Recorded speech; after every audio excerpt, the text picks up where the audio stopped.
పరిశుద్ధుడివైన మా ప్రభువానికి స్తోత్రములు. మరలా మేము నీ సన్నిధికి ఈ రీతిగా నీ వాక్యాన్ని ధ్యానించుట కొరకు మేము కూడుకొను సహాయం చేసావు కనుక నీకు స్తోత్రములు. ఆసక్తి కలిగి నీ సన్నిధికి వచ్చిన బిడ్డలందరిని బట్టి నీకే స్తుతులు చెల్లిస్తూ ఉన్నాం. వారిని మీరు కనికరించండి. మా ఈ సహవాసాన్ని దీవించండి. నీ వాక్యంలోని సత్యములను మేము యథార్థముగా గ్రహించగలిగినట్లు మాకు నీ కృప చూపించండి. ఈ దినపు మా యొక్క ధ్యానంలో మీరు మాకు సహాయం దయచేయమని ప్రార్థన యేసు పరిశుద్ధ నామమున అడుగుచూ ఉన్నాం తండ్రి, ఆమేన్. ప్రభువైన యేసు క్రీస్తు నామములో మీకు అందరికీ శుభములు. ఇది మనం ఈ కూడికలు ప్రారంభించి 29వ రోజు, ఫిబ్రవరి 18వ తేదీన ఈ కూడికలు మనం ప్రారంభించాం. మార్చి నెల 10వ తేదీ వరకు చాలా నిరాటంకంగా జరిగాయి. అంటే ఇంచుమించు 18 రోజులు నిరాటంకంగా మనం వీటిని కొనసాగించగలిగాం. వేడుకలలో దేవుడు అద్భుత రీతిగా తన యొక్క దాసులను నిలబెట్టుకొని రెవరెండ్ జోసెఫ్ కిషోర్ గారి ద్వారా, అలానే రెవరెండ్ ఎల్కే మృత్యుంజయ్ గారి ద్వారా మరి అద్భుతమైనటువంటి సందేశాలు దేవుడు మనకి అనుగ్రహించాడు. ఆ తర్వాత మరలా మనం మార్చి 13వ తేదీన ప్రారంభించాం. 14వ తేదీ జరిగింది, ఆ తర్వాత 16వ తేదీ జరిగింది, మధ్యలో ఆదివారం. అయితే ఇప్పటి వరకు మనం ఏ ఏ అంశాలనైతే మనం ధ్యానం చేశామో వాటిని ఒక్కసారి నేను మీకు జ్ఞాపకం చేసి ముందుకు వెళ్ళాలని అనుకుంటూ ఉన్నాను. ఎందుకంటే మధ్యలో గ్యాప్ వచ్చింది కాబట్టి కొంత మర్చిపోయే అవకాశం ఉంది. ఈ బైబిల్ ధ్యాన కూడికలను మనం నిర్వహించినప్పుడు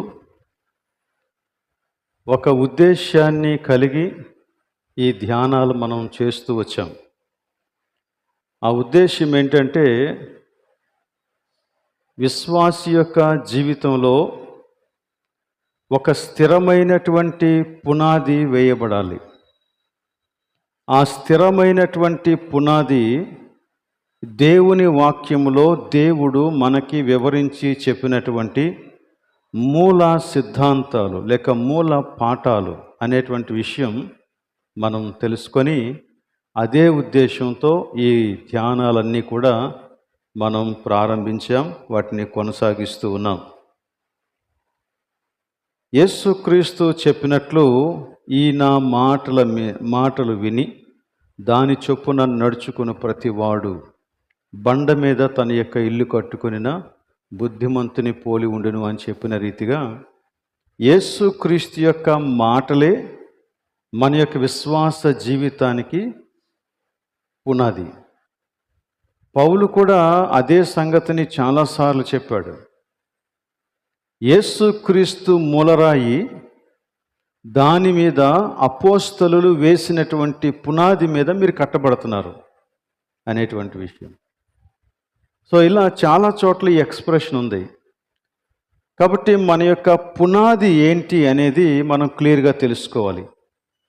యేసుక్రీస్తే ఆ పునాది అని చెప్పటం బాగుంటుంది, కానీ అది పూర్తిగా మనకు అర్థం కాదు. యేసుక్రీస్తు పునాది అంటే అర్థం ఏంటి అంటే, యేసుక్రీస్తు మనకి బోధించినటువంటి బోధలే మన విశ్వాస జీవితానికి స్థిరమైనటువంటి పునాది. ఇది మనం ఎప్పుడైతే గ్రహించి దాని మీద ఆనుకొని మన యొక్క జీవితాన్ని నడిపించుకుంటామో అప్పుడు మన విశ్వాసం స్థిరంగా ఉంటుంది. లేకపోతే మనం చాలా విధాలుగా మన యొక్క విశ్వాస జీవితాన్ని చెరిపివేసుకునేటువంటి అవకాశం ఉంది. అందుకని ఆ ఉద్దేశంతోనే ఈ ధ్యానాలను మనం కొనసాగిస్తూ ఉన్నాం. ఇప్పటి వరకు ఇంచుమించు ఒక 6 అంశాలు మనం ధ్యానం చేశాం. అందులో మొట్టమొదటిగా, శిష్యులనుగా చేయటానికి అంతిమ ఆజ్ఞలో యేసుక్రీస్తు ఆజ్ఞాపించిన విధానాన్ని చూసాం.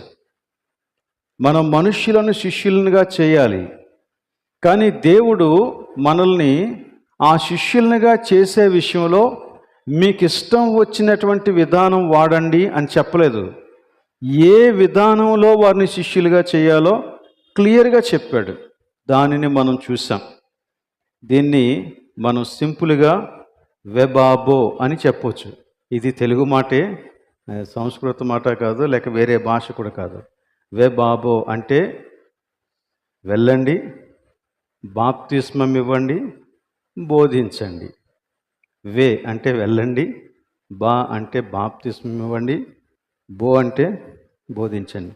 సో వెబాబో అనేటువంటి ఒక చిన్న అబ్రివేషన్, ఈజీగా గుర్తుండాలనేటువంటి ఉద్దేశంతోనే మీకు అది చెప్తా ఉన్నాను. అలా 4 రోజులు ఆ యొక్క ధ్యానాలు చేశాం. ఆ తర్వాత దేవుని యొక్క వాక్యాన్ని గురించి, పరిశుద్ధ లేఖనాలను గురించి ఒక 6 రోజుల పాటు ధ్యానం చేశాం. ఎందుకంటే మన చేతిలో ఉన్నటువంటి బైబిల్ ఎంత ప్రాముఖ్యమైనదో, అసలు ఇది ఎలా మన చేతికి వచ్చిందో, ఇందులో ఎటువంటి సంగతులు మన కొరకు నిక్షిప్తమై ఉన్నావో, వాటిని మనం ఎలా గ్రహించాలో, ఈ విషయాలన్నీ కూడా ఆ 6 రోజుల్లో మనం తెలుసుకోవటం జరిగింది. ఇది చాలా ప్రధానమైనది. ఇది మనకి బేస్ అన్నమాట. ఇదే మనకి పునాది. సో అందుచేత దేవుని యొక్క వాక్యాన్ని గురించి మనం 6 రోజుల పాటు ధ్యానం చేశాం. ఆ తర్వాత వాక్య ధ్యానం ఎలా చేయాలి అనే విషయం మీద ఒక 3 రోజులు మనం ధ్యానం చేశాం. ఆ తర్వాత దేవుడు అనే అంశం మీద ఒక 3 రోజులు ధ్యానం చేశాం.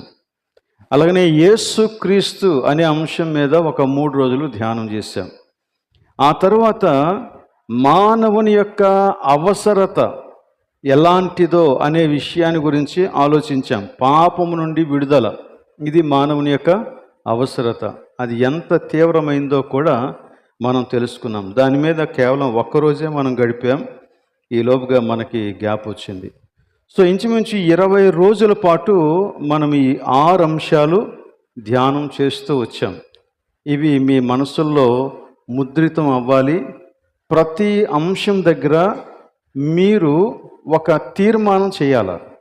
ఒక తీర్మానాన్ని మీరు రాసుకోవాలి. దేవుని వాక్యం ఈ విధంగా చెబుతూ ఉంది, దాన్ని నేను నమ్ముతూ ఉన్నాను, ఆ ప్రకారంగా జీవించడానికి నేను తీర్మానం చేసుకుంటున్నానని మీరు మీ స్వంతంగా ఈ నేర్చుకున్నటువంటి సత్యాల మీద ఆధారపడి ఒక తీర్మానాన్ని వ్రాసుకొని అది మీ మనస్సుల్లో భద్రపరుచుకుంటే చాలా మంచిదని నేను మీకు తెలియజేస్తున్నాను. ఎందుకంటే అది పునాది సత్యం. అది పునాది సత్యం. పునాది బయటకు కనిపించకపోయినా బిల్డింగ్ నిలబడటానికి అదే ఆధారం. కాబట్టి నీ విశ్వాస జీవితం ఎలా ఉండాలని నువ్వు కోరుకుంటున్నావో దానిని బట్టే నీ లోపల నిక్షిప్తం అవ్వాల్సినటువంటి పునాది ఉంటుంది. సో ఆ పునాదిని బట్టి నీ యొక్క జీవితం స్థాపించబడుతుంది. కాబట్టి వీటిని మనలో మనం దాచుకోవాల్సినటువంటి అవసరత ఎంతైనా ఉంది. సరే, ఇక ఈ ధ్యానాలలో మనకి ఈ వారం ఒకటే మిగిలి ఉంది. ఎందుకు ఈ వారం ఒకటే మిగిలి ఉందంటే, వచ్చే ఆదివారం మట్టల ఆదివారం యేసుక్రీస్తు జయప్రవేశం చేసిన రోజు. ఆ తరువాతి వారాన్ని మనం పరిశుద్ధ వారంగా ఆచరిస్తాం. ఆ పరిశుద్ధ వారంలో కొంతమంది నియమించబడినటువంటి పెద్దలు మాట్లాడతారు. అలానే ఆ దినాల్లో ముఖ్యంగా సీక్వెన్స్లో జరిగినటువంటి అంశాలను ఆధారంగా చేసుకొని మనం ధ్యానాలు కొనసాగిస్తాం. కాబట్టి ఆ తర్వాత ఇక గురువారం ప్రభురాత్రి భోజనం, శుక్రవారం శుభ శుక్రవారం, ఇక శనివారం సెలవు, ఆదివారం పునరుత్థానం. సో ఈ విధంగా మన యొక్క ఈ 40 దినాల వాక్య ధ్యాన కూడికలు కొనసాగుతాయి. గనక మనకి మిగిలి ఉంది ఈ ఒక్క వారమే, అంటే ఈ ధ్యానాల కొరకు, ప్రత్యేకంగా ఈ వాక్య ధ్యానాల కొరకు. కాబట్టి ఈ ఒక్క వారంలో మనం ఏమి ధ్యానం చేస్తాం అని అడిగితే 2 విషయాలు మనం కాన్సన్ట్రేట్ చేస్తాం. మనకి ఇవ్వబడినటువంటి లిస్ట్లో మీకు ఒక షీట్ ఇవ్వడం జరిగింది కదా. Preaching schedule.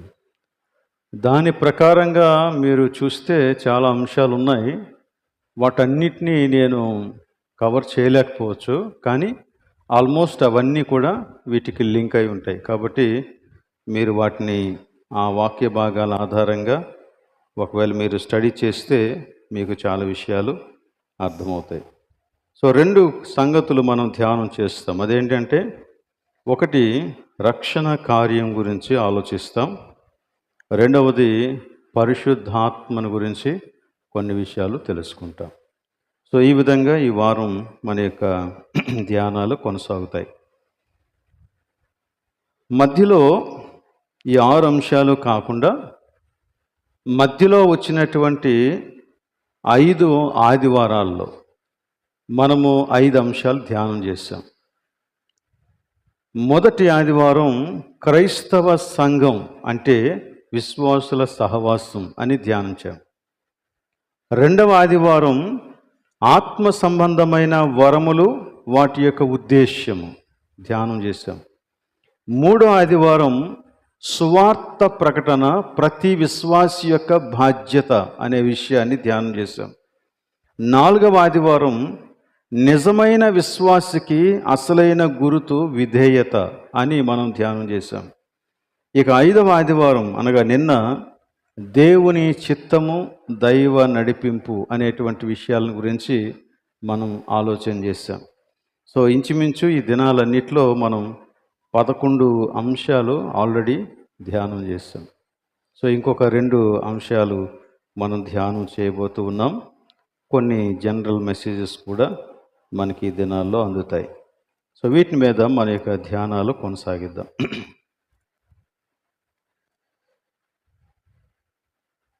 మానవుని యొక్క రక్షణ కార్యం సర్వాధికారి అయిన దేవుని యొక్క చిత్తం. ఎఫెసీయులకు రాసినటువంటి పత్రిక 2వ అధ్యాయం 8, 9, 10 వచనాలలో ఈ విషయాన్ని చాలా స్పష్టంగా బోధించాడు. మీరు విశ్వాసము ద్వారా కృపచేతనే రక్షించబడి ఉన్నారు, ఇది మీ వలన కలిగినది కాదు, దేవుని వరమే. చాలా క్లియర్గా చెప్పాడు.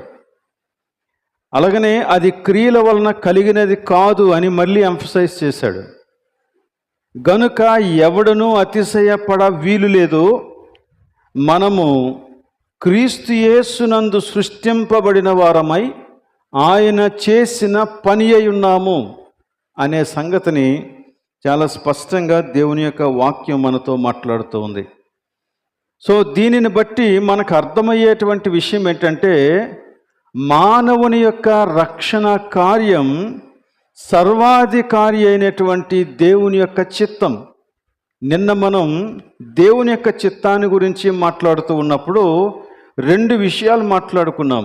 అందులో మొదటిది ఏంటంటే, సార్వభౌమాధికారంతో కూడినటువంటి దేవుని యొక్క చిత్తం ఒకటి, ఇంకొకటి దేవుడు ఆజ్ఞాపించినటువంటి దేవుని యొక్క చిత్తం. ఆజ్ఞాపించినటువంటి దేవుని యొక్క చిత్తాన్ని మానవుడు నిరోధించగలడేమో కానీ సర్వాధికారి అయినటువంటి దేవుని యొక్క చిత్తాన్ని మనిషి నిరోధించలేడు. అయితే ఇక్కడ రక్షణ కార్యము దేవుని యొక్క సంకల్పం కాబట్టి మనుషులు రక్షించబడతారు.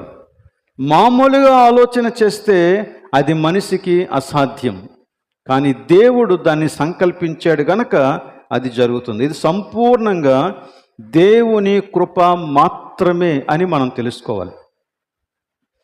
ఇక్కడ ఇంకొక విషయం మనం గమనించాలి. అదేంటంటే, మనిషి తాను రక్షణ పొందాలని ఏ రోజున కోరుకోలేదు.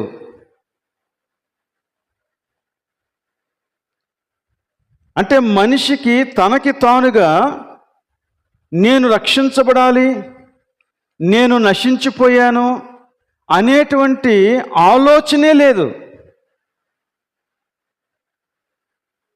కానీ దేవుడే తన చిత్తానుసారంగా జగత్తు పునాది వేయబడక ముందే ఆయన సంకల్పించాడు మన యొక్క రక్షణ కోసం.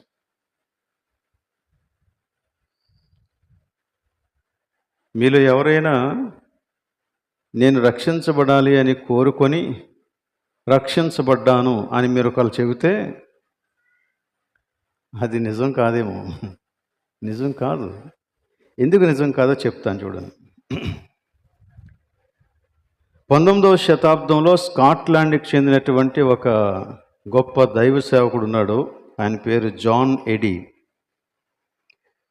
ఆయన ఇలా అన్నాడు, క్రీస్తు లేని వారు కేవలము మృతతుల్యమైన వారు. బైబిల్ చెబుతుంది, క్రీస్తు లేని వారు కేవలము మృతతుల్యమైనటువంటి వారు. అదే కదా ఎఫెసీ పత్రికలో ఉంది, మనము మన పాపముల చేతను అపరాధముల చేతను చచ్చిన వారమై ఉండగానే మాట. ఆ మాటకి వివరణ ఏం చెప్పాడన్నమాట. క్రీస్తు లేనివారు కేవలం మృతతుల్యమైన వారు కాబట్టి పరిశుద్ధత యొక్క సౌందర్యం వారిని ఆకర్షించలేదు. ఇంకొక మాట, ఎందుకంటే వారు నైతిక స్పృహ కోల్పోయారు. నరక యాతనను గురించి మీరు వివరించండి, వారికి ఏమీ అనిపించదు. ఎందుకంటే అసలు ఆ విషయాల్ని గ్రహించగలిగే అంత స్పృహ వారికి లేదు. మనం గత సోమవారం దినాన మానవుని యొక్క పతనావస్థను గురించి మాట్లాడుకున్నాం. రోమీలకు రాసిన పత్రిక 3వ అధ్యాయంలో చాలా క్లియర్గా చెప్పాడు, నీతిమంతుడు లేడు, ఒక్కడనూ లేడు, వివేచించువాడు లేడు, దేవుణ్ణి వెదికేవాడు లేడు అనేటువంటి మాటలు మనకి గమనిస్తూ ఉంటే అసలు మనిషిలో నేను రక్షించబడాలి అనేటువంటి ఆలోచనే లేదు. ఇది మానవుని యొక్క పతనావస్థ. అందుకనే అది మృతతుల్యమైనది, మరణంతో సమానమైనటువంటి జీవితం. ఒక చనిపోయినటువంటి వ్యక్తి దగ్గరకు వచ్చి మనం ఎన్ని మాటలు చెప్పినా, ఎన్ని రకాలుగా ఆ వ్యక్తిని ప్రేరేపించడానికి ప్రయత్నం చేసినా ఆ శవంలో నుంచి ఎటువంటి రెస్పాన్స్ ఎలాగైతే ఉండదో మన బ్రతుకు అలాంటి బ్రతుకు. కాబట్టి పరలోక మహిమలను వివరించు వారికి ఆసక్తి ఉండదు, విసుగు పుట్టిస్తుంది. నరకాన్ని గురించి మాట్లాడు, అది వారిని భయపెట్టదు. కారణం ఏంటంటే వారు మరణపాత్రులు, లేక మరణం అంటే మృతమైనటువంటి వారు, మరణంలో ఉన్నటువంటి వారు, వారికి ఎటువంటి స్పందన ఉండదు. అందుచేత ఒక వ్యక్తి రక్షించబడటం అనేది నిజంగా దేవుని యొక్క అద్భుతం అనే సంగతిని మనం గ్రహించాలి. దీనికి ఇంకొంచెం వివరణ ఇస్తూ జాన్ మెకార్థర్ అనేవాడు, ఆయన అమెరికాలో రీసెంట్గా ఆయన చనిపోయాడు. ఆయన గ్రేస్ కమ్యూనిటీ చర్చ్లో పాస్టర్గా వారు చాలా కాలం నడిపించారు. ఆయన అద్భుతమైనటువంటి సేవ చేసిన వ్యక్తి. ఆయన ఇలా అంటాడు, ఇలాంటి మరణతుల్యమైనటువంటి వ్యక్తికి కావలసింది రెన్యూవల్ కాదు అన్నాడు. అంటే కొనసాగింపు కాదు. ఉదాహరణకి మనం బండికి లైసెన్స్ తీసుకుంటాం, డ్రైవింగ్ లైసెన్స్. అది 1 సంవత్సరమో 5 సంవత్సరాలు 10 సంవత్సరాలు ఇస్తాడు. అది అయిపోయిన తర్వాత మళ్ళీ దాన్ని రెన్యూ చేయించుకోవాలి. అంటే దాన్ని మళ్ళీ కొంచెం దాని పీరియడ్ కొనసాగిస్తాడు, కొంచెం ఎక్కువ చేస్తాడు, పెంపు చేస్తాడు. ఇప్పుడు కాబట్టి మృతతుల్యమైనటువంటి మనిషికి కావలసింది కొనసాగింపు జీవితం కాదు. అలాగనే ఇలాంటి వ్యక్తికి రిపేర్ కూడా చేయలేమన్నాడు. అంతే కదా, మనిషి బ్రతికున్నంతసేపు ఎన్ని సర్జరీస్ అయినా చేయొచ్చు, చనిపోతే ఏమి చేయలేం. కనుక రిపేర్ కుదరదు. ఏదో కొంచెం మంచి మాటలు చెప్పి వ్యక్తిని బాగు చేద్దామంటే, రక్షణలోనికి తీసుకొద్దామంటే అది కుదిరే పనే కాదు. ఇంకా ఏమన్నాడంటే, ఇలాంటి వ్యక్తికి, మృతతుల్యమైనటువంటి వ్యక్తికి కావాల్సింది రెస్టోరేషన్ కాదు. అంటే ఏదో మార్గం తప్పిపోయాడు, మరలా తీసుకొచ్చి సరైనటువంటి ట్రాక్లో పెడదామంటే పెట్టేస్తే వాడు చక్కగా నడిచి వెళ్ళిపోతాడంటే అది కుదిరే పని కాదు. ఎందుకంటే అసలు వాడికి ఆ జీవమే లేదు. ఇంకా అంటాడు, అలాంటి వ్యక్తికి కావలసింది సిపిఆర్ కాదు.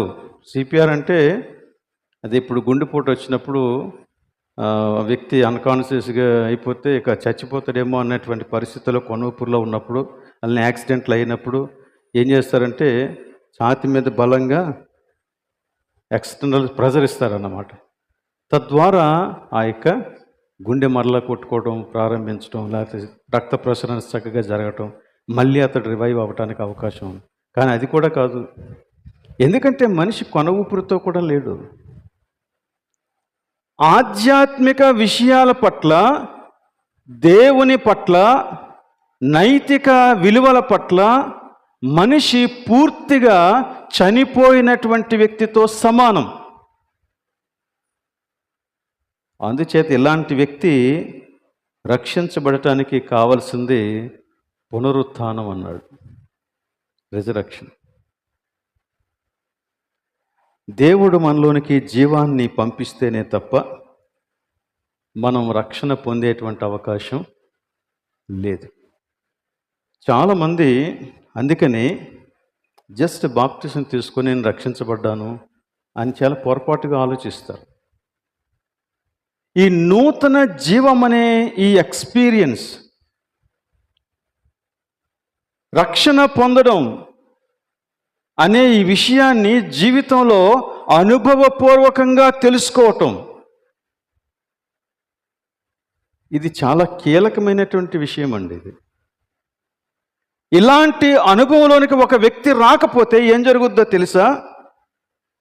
వాడు యేసుక్రీస్తుని ఎరుగక ముందు ఎలాంటి భయంకరమైన జీవితాన్ని జీవించాడో, యేసుక్రీస్తుని నేను ఎరిగాను, తెలుసుకున్నాను, రక్షించబడ్డాను, బాప్తిసం తీసుకున్నాను, సంఘంలో సభ్యత్వం తీసుకున్నాను అని చెప్పిన తర్వాత కూడా అదే రకమైన జీవితాన్ని కొనసాగిస్తాడు. There will be no change. అతని యొక్క హృదయ ఆశలలో కూడా ఎటువంటి మార్పు ఉండదు. పాపం యొక్క ప్రభావం ఉంటుంది, కానీ రక్షించబడిన వానికి ఉండేటువంటి ఒక తీవ్రమైన కోరిక ఏంటంటే, నేను అందులో నుంచి బయటపడాలా, పరిశుద్ధతలో ఎదగాల, దేవుని యొక్క నీతికి అనుగుణంగా నేను జీవించాలా అనే తీవ్రమైన కోరిక ఉంటుందండి. ఆ కోరిక నీలో నుంచి నశించిపోతూ ఉంటే, లేక అసలు ఆ కోరికే నీకు కలగటం లేదంటే, బహుశా ఈ నూతన జీవం ఇంకా నీలో ప్రారంభం కాలేదేమో. జాగ్రత్తగా చూసుకోవాలి. శవాన్ని పెట్టాము ఇక్కడ, అందరూ వచ్చారు, రకరకాలుగా కార్యక్రమాలన్నీ జరిగించేశారు. ఇక సమాధి పెట్టెలో పెట్టేసి మూసేయాలని అనుకున్నాం. ఈలోగా ఆ వ్యక్తికి జీవం వచ్చింది, బ్రతికేశాడు. బ్రతికిన తర్వాత అందరూ చక్కగా మోస్తున్నారు నన్ను, నేను ఇందులోనే ఉంటాను అనుకుంటాడా? సమాధి పెట్టెలో అందరూ నా గురించి మంచి మాటలు చెప్తున్నారు, నేను ఇందులోనే ఉంటాను అనుకుంటాడా? అందరూ నా దగ్గరికి పువ్వులు తీసుకొస్తున్నారు, నన్ను గౌరవిస్తున్నారు, ఇందులోనే ఉంటాను అనుకుంటాడా? నో. ఆయన అనుకోడు, మనం ఉండనివ్వం. రెండు జరగవు. వాడు బ్రతికాడు అంటే అందులో నుంచి బయటకు రావాల్సిందే. బహుశా అందులో నుంచి బయటకు రాలేనంత బలహీనుడైనా వేడుకుంటాడు, నన్ను ఇందులోంచి బయటకు తీయండి, నన్ను ఇందులోంచి బయటకు తీయండి అని. అది రక్షింపబడిన వాని యొక్క జీవితం యొక్క ఆశ, హృదయంలో ఉండేటువంటి ఆశ. ఈ విల్ నెవర్ కంటిన్యూ, అంటే విల్ఫుల్గా, ఇష్టపూర్వకంగా పాపంలో కొనసాగటానికి, పాపంతో ఏకీభవించడానికి ఒప్పుకోడు. లేస్తాడు, ప్రభు కోసం జీవిస్తాడు. అది నూతన జీవం, అదే నూతన జీవం. సరే, ఈ విషయం అంతా ఎలా జరిగింది అనే సంగతిని 2 వాక్య భాగాల ద్వారా మనం చూసి ముగించేద్దాం. మొదటిగా ఎఫెసీయులకు రాసినటువంటి పత్రిక, ఇందాక మనం చదువుకున్నటువంటి వాక్య భాగం, ఎఫెసీయులకు రాసిన పత్రిక 1వ అధ్యాయం, అందులో 3 నుంచి 6 వచనాలు మనం చదివాం. వాటిని నేను మరలా చదువుతాను, జాగ్రత్తగా చూడండి. ఈ వచన భాగాలు అంత సులువుగా అర్థమయ్యేవి కావు, ఎందుకంటే చాలా లాంగ్ సెంటెన్సెస్ ఇవి, ఒకదానికొకటి కనెక్షన్ ఉంటుంది. వాటన్నిటిని మనం జాగ్రత్తగా చూసి చిన్న చిన్న సెంటెన్సెస్గా వాటిని మార్చుకొని చూస్తేనే తప్ప మనకు అర్థం కావు. కాబట్టి నేను మరలా ఒకసారి చదువుతాను, జాగ్రత్తగా చూడండి. మన ప్రభు అయిన యేసుక్రీస్తు యొక్క తండ్రియగు దేవుడు స్తుతింపబడునుగాక. ఆయన క్రీస్తునందు పరలోక విషయములలో ఆత్మ సంబంధమైన ప్రతి ఆశీర్వాదమును మనకు అనుగ్రహించెను. ఏంటి ఆశీర్వాదం అని అడిగితే, ఎట్లనగా తన ప్రియుని యందు తాను ఉచితముగా మనకు అనుగ్రహించిన తన కృపా మహిమకు కీర్తి కలుగునట్లు తన చిత్త ప్రకారమైన దయా సంకల్పము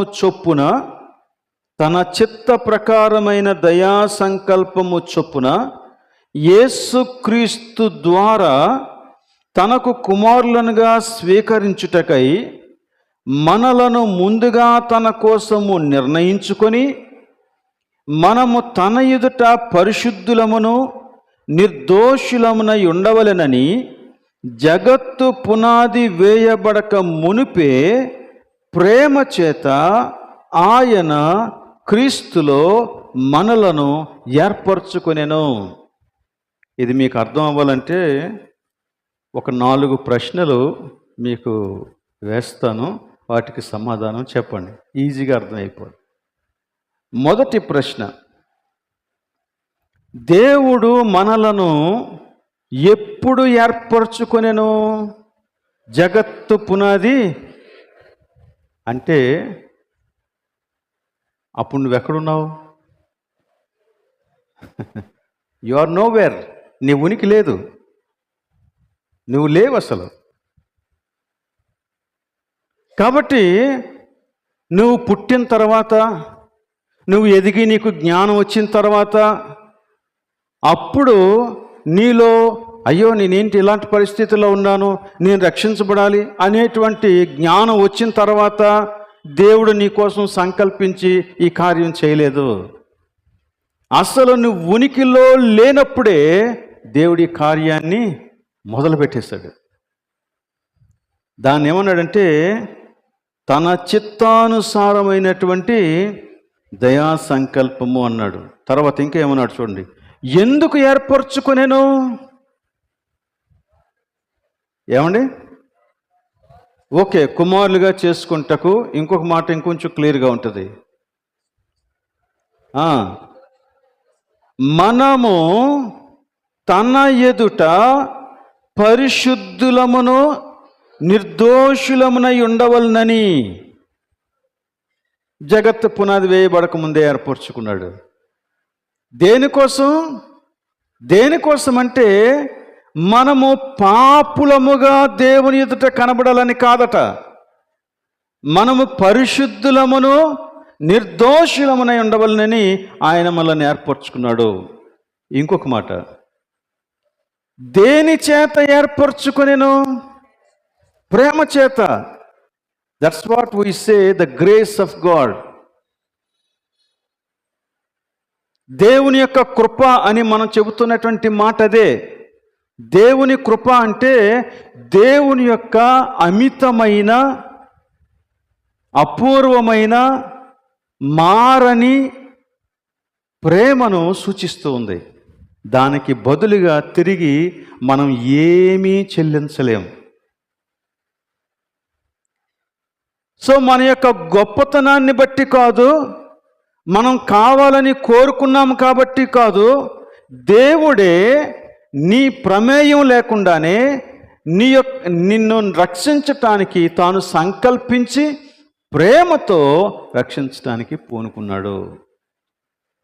ఎవరి యందు? క్రీస్తునందు, యేసుక్రీస్తునందు. నీ కోసం మీ పాస్ట్ గారు ప్రార్థన చేశారు కాబట్టి మీరు రక్షించబడలేదు, లేక మీకోసం మీ తల్లిదండ్రులు ప్రార్థన చేశారు కాబట్టి మీరు రక్షించబడలేదు.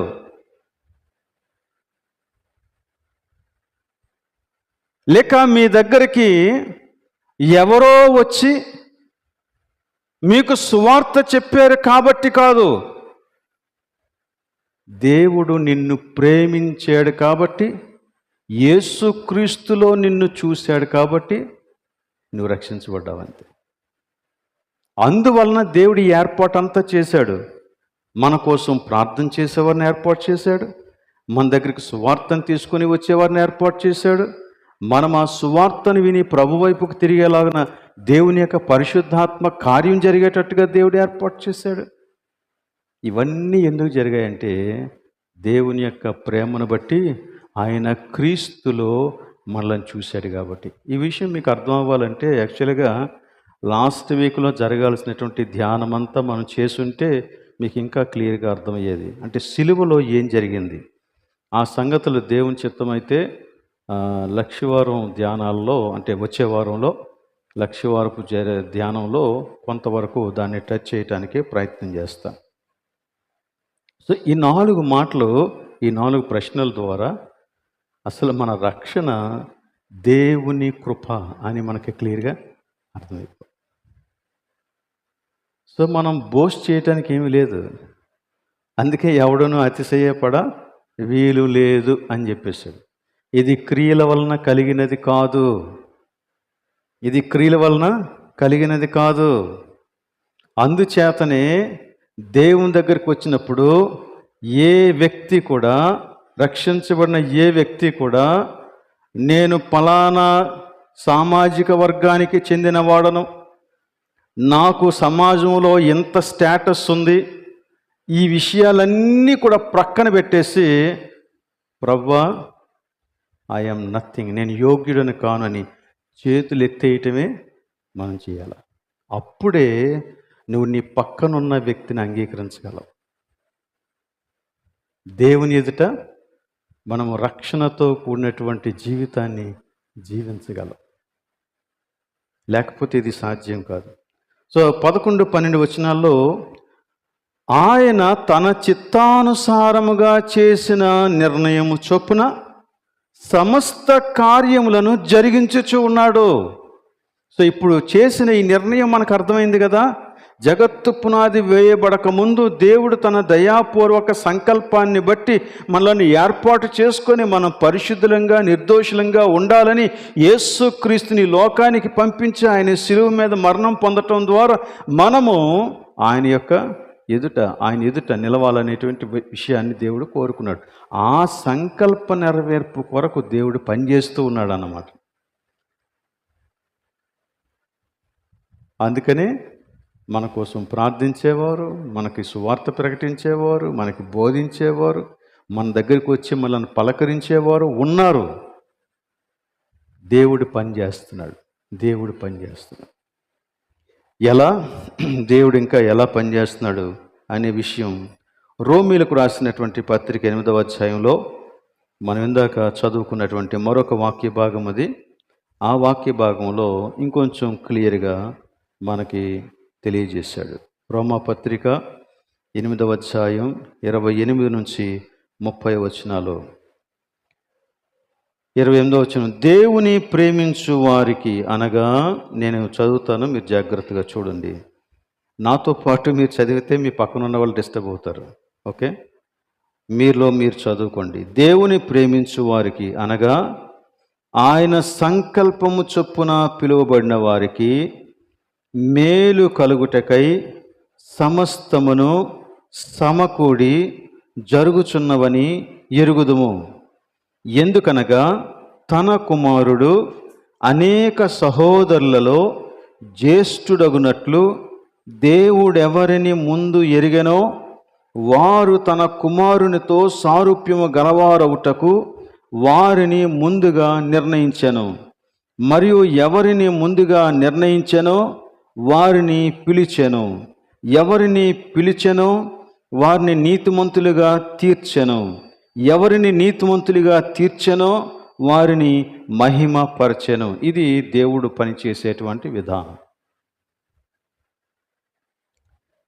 28వ వచనంలో దేవుని యొక్క సంకల్పం దేవుడు ఎలా నెరవేరుస్తూ ఉన్నాడో చెప్పాడు. దేవుణ్ణి ప్రేమించే వారికి అంటే ఏంటి అని అడిగితే, ఆయన సంకల్పము చొప్పున పిలువబడిన వారికి అన్నాడు. ఆయన సంకల్పం ఏంటి?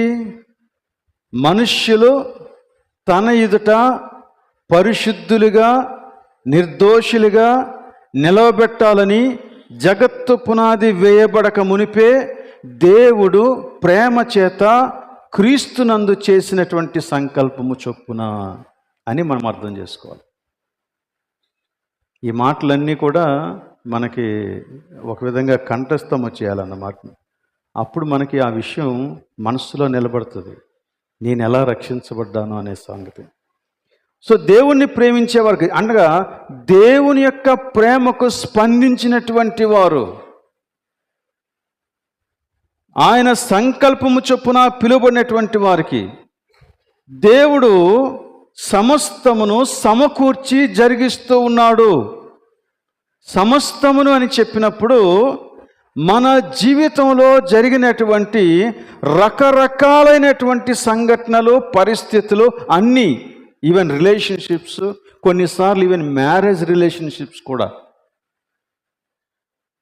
God is in full control of your every situation. దేని కొరకు అంటే దేవుని యొక్క సంకల్పము నీ జీవితంలో నెరవేర్చబడటం కోసం. అందుకే కొన్నిసార్లు ప్రారంభంలో ఇదేంటి దేవుడు ఇలాంటి పరిస్థితి నాకు ఇచ్చాడు అని అనిపించినటువంటి సందర్భాలు నీ జీవితంలో ఉండొచ్చు. కానీ దాని యొక్క అంతము నువ్వు చూసినప్పుడు వెనుకకు తిరిగి చూసి, దేవుడు నాకిచ్చిన ఈ పరిస్థితులన్నిటిని బట్టే నేను ఈ రోజున ఈ ఆధ్యాత్మిక అంతస్తులో నిలబడ్డాను అని చెప్పగలవు. No regrets. మన జీవితంలో వచ్చినటువంటి ఏ పరిస్థితి వలన కూడా మనం చింతించం, మనం దేవుని యొక్క చిత్తములో ఉంటే, అనగా రక్షణ పొందిన వారమైతే, దేవుణ్ణి యేసుక్రీస్తు యొక్క ప్రేమను అనుభవపూర్వకంగా తెలుసుకున్న వారమైతే, ఇట్ ఈజ్ అన్ ఎక్స్పీరియన్స్. అప్పుడు మనం దేవునిలో నిలబడతాం. అయితే ఈ కార్యాన్ని దేవుడు ఎలాగా చేశాడో అక్కడ చెప్పాడు. 29వ వచనంలో, ఎందుకనగా తన కుమారుడు అనేక సహోదరులు జ్యేష్ఠుడు ఉన్నట్లు, తర్వాత దేవుడు ముందు ఎవరిని ఎరిగెనో, లేక దేవుడు ఎవరిని ముందు ఎరిగెనో వారు తన కుమారునితో సారూప్యము గలవారొకటకు వారిని ముందుగా నిర్ణయించాను. దేవుడు ఎవరిని ఎరిగెనో వారిని నిర్ణయించాను అని మాట్లాడుతూ ఉన్నాడు. ఎరుగుట అనే ఈ మాట, it's a matter of personal relationship. నా పేరు నీకు తెలియచ్చు, నీ పేరు నాకు తెలియచ్చు, కానీ నా అడ్రస్ నీకు తెలియచ్చు, నీ అడ్రస్ నాకు తెలియచ్చు, కానీ మనము అంత వ్యక్తిగతమైన సంబంధంలోనికి వచ్చిన వారం కాకపోవచ్చు. We are not friends. మన హృదయంలోని సంగతులు చెప్పుకోగలిగినంత ఇంటిమసీ మనకు లేదు. నువ్వు నేను ప్రతి ఆదివారం ఇదే సంఘానికి, ఇదే ఆలయానికి వచ్చి సైడ్ బై సైడ్ కూర్చోవచ్చు, కలిసి ఒకటే పాట పాడుతూ ఉండొచ్చు, కలిసి ఒకటే సందేశాన్ని వింటూ ఉండొచ్చు, but we do not have intimacy. దేవుడు అలాంటి ఎరుగుదల గురించి మాట్లాడడం లేదు.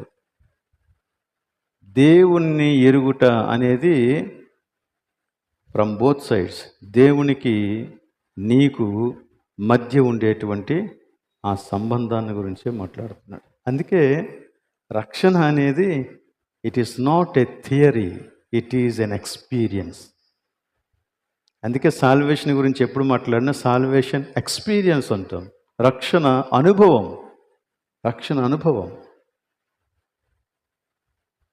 కాబట్టి ఎవరైతే ఆ రిలేషన్షిప్లోనికి వచ్చారో వారిని దేవుడు నిర్ణయించాడంట. దేనికి నిర్ణయించాడు? దేనికి నిర్ణయించాడంటే యేసుక్రీస్తు యొక్క స్వరూప్యంలోనికి మార్చబడటానికి నిర్ణయించాడు. అంటే నువ్వు ఎప్పుడైతే దేవునితో ఈ వ్యక్తిగతమైనటువంటి సంబంధంలోనికి వచ్చావో అప్పుడు దేవుడు నీ జీవితం యొక్క గురి ఏంటో దానిని నీ కోసం నిర్ణయించి పెట్టేశాడు. నేను నీ జీవితంలో ఇదిగో ఈ పని చేస్తానన్నాడు. ఏ పని? యేసుక్రీస్తు యొక్క సారూప్యంలోనికి మార్చబడే పని నేను చేస్తాను. నువ్వు దానికోసం నిర్ణయించబడ్డావు అన్నాడు. ఎవరిని నిర్ణయించనో వారిని పిలిచాను. ఓకే, సో ఈ రెండు మాటలు, ఎవరిని ఎరిగానో వారిని నిర్ణయించను, ఎవరిని నిర్ణయించనో వారిని పిలిచాను అనేది మనకి ఒక యాబ్స్ట్రాక్ట్ లాంటిది అన్నమాట. అంటే పూర్తి ఉత్తరం రాయకముందు ఉత్తరంలో ఉన్న విషయాన్ని క్లుప్తంగా రాస్తారు కదా, దాన్ని యాబ్స్ట్రాక్ట్ అంటాం కదా. లేక జస్ట్ సబ్జెక్ట్ అన్నమాట, ముందు రాసేది జస్ట్ ఇంట్రొడక్షన్ లాంటిది. ఇప్పుడు ఆ మొత్తం వ్యవహారం అంతా ఎట్లా జరుగుతుంది అంటే దాన్ని మరలా 30వ వచనంలో క్లియర్గా చెప్పాడు. మరియు ఎవరిని ముందుగా నిర్ణయించెనో వారిని పిలిచెను, ఎవరిని పిలిచెనో వారిని నీతిమంతులుగా తీర్చెను, ఎవరిని నీతిమంతులుగా తీర్చెనో వారిని మహిమపరిచెను. ఎవరిని పిలిచెనో వారిని నీతిమంతులుగా తీర్చెను, ఎవరిని నీతిమంతులుగా తీర్చెనో వారిని మహిమపరిచెను. సో ఇప్పుడు దేవుడు మనల్ని ఎలా పిలిచాడో, ఎందుకు పిలిచాడో, ఏ కార్యాన్ని మనలో చేయాలని దేవుడు ఆశిస్తూ ఉన్నాడో, ఏ లక్ష్యంతో పనిచేస్తూ ఉన్నాడో, ఏ గురి దగ్గరికి, ఏ డెస్టినేషన్కి దేవుడు మనల్ని నడిపించడానికి పూనుకున్నాడో అది నీకు అర్థమైతే అప్పుడు నీ ఆధ్యాత్మిక జీవితం ఎలా నడవాలో అది నీకు అర్థమవుతుంది. ఇది మనకు అర్థం కానప్పుడు దేవుని దగ్గరికి వస్తాం, కానీ జస్ట్ ఈ జీవితం వరకు మాత్రమే దేవుణ్ణి అడుగుతాం. ప్రభువా నాకు ఇది కావాలి, అది కావాలి, ఇది చెయ్యాలి, అది చెయ్యాలి, ఆరోగ్యం కావాలి, ఆస్తి కావాలి, ఉద్యోగం కావాలి, వివాహం కావాలి, మంచి సౌకర్యవంతమైన జీవితం కావాలి, ట్రాన్స్ఫర్ కావాలి, ప్రమోషన్ కావాలి, ఇవన్నీ అడుగుతూ ఉంటాం. బట్ దేవుని యొక్క సంకల్పం ఏంటో నీకు అర్థమైందా? ఈ సంకల్పం నీకు అర్థమైతే నీ జీవితంలో దేవుడు అనుమతించిన పరిస్థితి, ఎలాంటి పరిస్థితి అయినా దాన్ని నువ్వు సంతోషంతో అంగీకరిస్తావు. అందుకే పౌలు చెప్తాడు ఆ మాట. ఏం చెప్తాడంటే, నేను ఎరుగుదును. ఏం ఎరుగుదు అంటే, సంపన్న స్థితిలో ఉండటం నాకు తెలుసు, ఏమీ లేకపోయినప్పుడు ఉండడం కూడా నాకు తెలుసు, భోజనం సమృద్ధిగా కలిగి ఉన్నప్పుడు విషయం తెలుసు, ఆకలితో ఉండడం కూడా నాకు తెలుసు. కానీ నేను దేనికి I'm not bound by any situation. ఎందుకంటే ఆ పరిస్థితులన్నింటిలోనూ దేవుడు తనను ఎందుకొరకు నిర్ణయించుకున్నాడో, ఏ డెస్టినేషన్కి తీసుకెళ్లాలని కోరుకున్నాడో అది పౌలుకి క్లియర్గా తెలుసు. అందుచేత తన యొక్క మనస్సులో సమాధానకర్త తనకు తోడుగా ఉండి నెమ్మదిని కలుగు చేస్తాడు. సో ఏ పరిస్థితి వచ్చినా కలత చెందడు. అది ఆరోగ్యమే కావచ్చు, అనారోగ్యమే కావచ్చు, అన్నీ ఉన్న స్థితి కావచ్చు, ఏమీ లేని స్థితి కూడా కావచ్చు, పొగడ్తలు కావచ్చు, విమర్శలు కావచ్చు, ఏదైనా సరే, ఎనీథింగ్, ఆయన ప్రతి పరిస్థితిని అంగీకరించి ప్రభు సన్నిధిలో చక్కగా నడుచుకోవటం ఆయనకి తెలుసు. సో ఏం చేస్తున్నాడు? ఆయన నిన్ను పిలిచి నీతిమంతునిగా తీర్చి, అంటే నీ పాపములు క్షమించి నువ్వు నీతిమంతుడవు అని ప్రకటించాడు దేవుడు. ప్రకటించి ఏం చేశాడు? నిన్ను మహిమపరచడం కొరకు నడిపిస్తున్నాడు. అంటే రక్షింపబడిన తర్వాత నీవు మహిమ బాటలో నడుస్తూ ఉన్నావు. దీన్నే కొరింథీ 2వ పత్రికలో 3వ అధ్యాయంలో ఇంకొకలా మాట్లాడతాడు. మనము మహిమ నుండి అధిక మహిమలోనికి దినదినము మార్చబడుతూ ఉన్నాం. We are growing in the glory of God, into the glory of God. ఈ మహిమపరచుట అనేటువంటి విషయం ఏంటి అని అడిగితే, తన కుమారునితో సారూప్యము గలవారవుట. దీనికి మనం ఇంకా వేరే వేరే రెఫరెన్సెస్ని కూడా మనం యాడ్ చేసుకుంటే మనకి దాని యొక్క పూర్తి అర్థం మనకి తెలుస్తుంది. ఓకే, ఇక్కడ ముగిచేద్దాం. 5 మాటలు వినియోగించాడండి.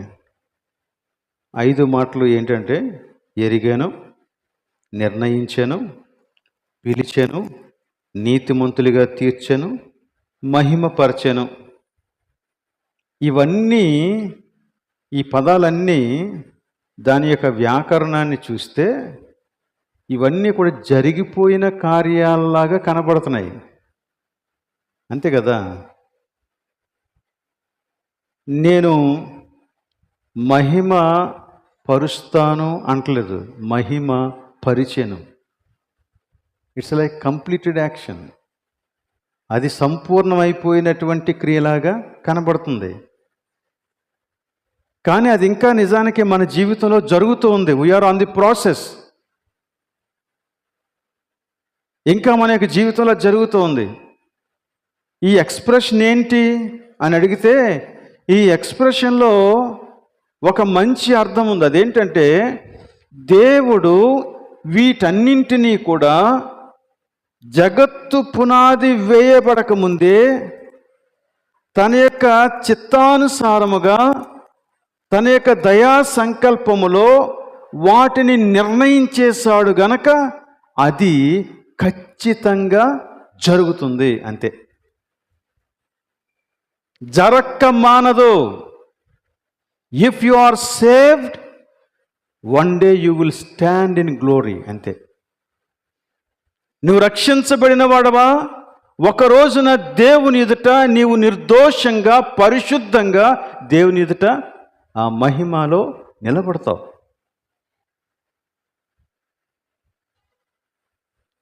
మనం రక్షించబడలేదా, ఆ నిశ్చయత మనకు ఉండదు. మనం రక్షించబడితే మాత్రం ఖచ్చితంగా ఇది జరుగుతుంది. దీన్నే రక్షణ నిశ్చయత అంటాం. మనం రక్షించబడితే ఖచ్చితంగా అక్కడ నిలబడతాం. సో కనుక దేవుడు దీన్ని తప్పకుండా చేస్తాడు అనేటువంటి విషయం మనం చూసాం. సో దేవుని యొక్క రక్షణ ప్రణాళిక అనేది మనిషి కోరుకున్నాడు కాబట్టి దేవుడు చేయలేదు. దేవుడు సంకల్పించాడు కాబట్టి అది మనిషికి ఆశీర్వాదంగా వచ్చింది. అందుకే ఎఫెసీ పత్రిక 1వ అధ్యాయం 3వ వచనంలో ఆయన పరలోక సంబంధమైన ప్రతి ఆశీర్వాదమును అనుగ్రహించెను అని చెప్పేశాడు. యేసుక్రీస్తు కూడా మాట్లాడుతాను, మీ పరలోకపు తండ్రి పరిపూర్ణుడు గనుక మీరును పరిపూర్ణులై ఉండెదరు. షూరిటీ, ఖచ్చితత్వం, అది తప్పక జరుగుతుంది.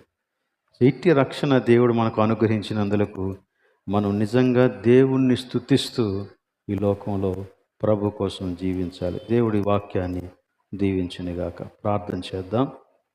అందరం లేచి నిలబడి ప్రార్థనలో ఏకీవించాలని కోరుతూ ఉన్నాను. ప్రేమ కలిగిన మా ప్రభువా, మా కొరకై నీవు చేసిన నీ చిత్తానుసారమైన దయా సంకల్పాన్ని బట్టి మేము నిన్ను స్తుతిస్తూ ఉన్నాం. జగత్తు పునాది వేయబడక మునిపే మమ్మును గూర్చి నీవు కలిగి ఉన్న ఉన్నతమైన ప్రణాళికను బట్టి మేము నిన్ను స్తుతిస్తూ ఉన్నాం. యేసు క్రీస్తులో మమ్మును నీవు ఏర్పరచుకున్న విధానాన్ని బట్టి నీకు స్తోత్రం చెల్లిస్తూ ఉన్నాం. ఈ రోజున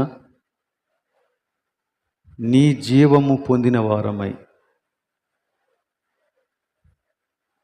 రక్షింపబడిన వారమై, నీతిమంతులంగా తీర్చబడిన వారమై,